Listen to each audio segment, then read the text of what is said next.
Samajwadi party ने शनिवार को लोकसभा चुनाव के लिए उत्तर प्रदेश के 6 उम्मीदवारों की अपनी 5वीं सूची जारी की, तो इस सूची में धर्मेंद्र यादव को आजमगढ़ लोकसभा सीट से अपना उम्मीदवार घोषित किया।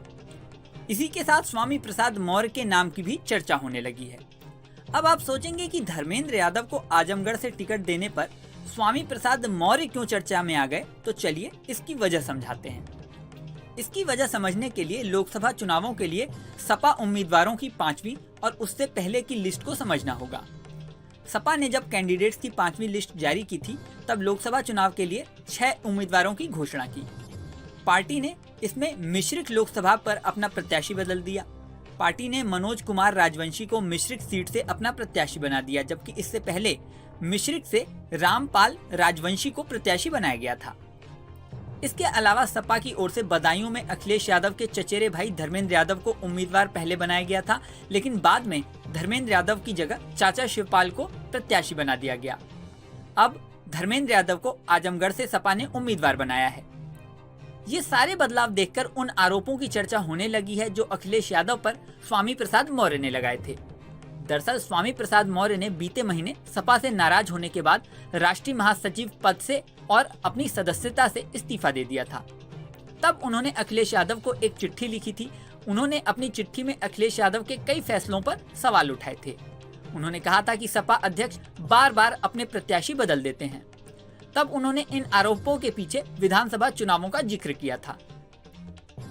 उन्होंने कहा था कि यूपी के विधानसभा चुनावों में कई प्रत्याशियों का पर्चा और सिंबल दाखिल होने के बाद अचानक प्रत्याशी बदल दिए गए। अब लोकसभा चुनावों में सपा के 2 बार कैंडिडेट बदलने से स्वामी प्रसाद मौर्य के आरोपों की फिर से चर्चा होने लगी है।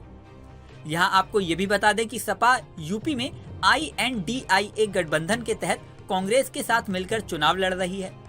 पहले रालोद भी गठबंधन के साथ थी, लेकिन फिर अलग हो गई। ऐसे में यूपी की 80 लोकसभा सीटों पर सपा ने 17 सीटें कांग्रेस को दी हैं। वहीं भदोही लोकसभा सीट TMC प्रत्याशी के लिए छोड़ दी है। बाकी सीटों में सपा अब तक 42 सीटों पर कैंडिडेट घोषित कर चुकी है।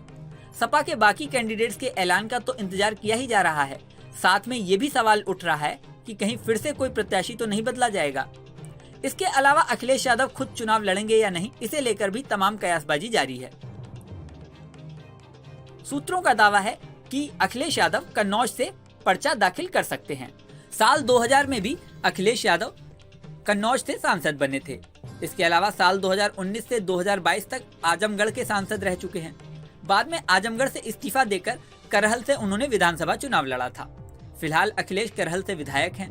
सूत्रों का दावा है कि अखिलेश फिर से कन्नौज से चुनाव लड़ने का मन बना रहे हैं। हालांकि सपा की ओर से इस तरह का कोई औपचारिक ऐलान अभी तक नहीं किया गया है।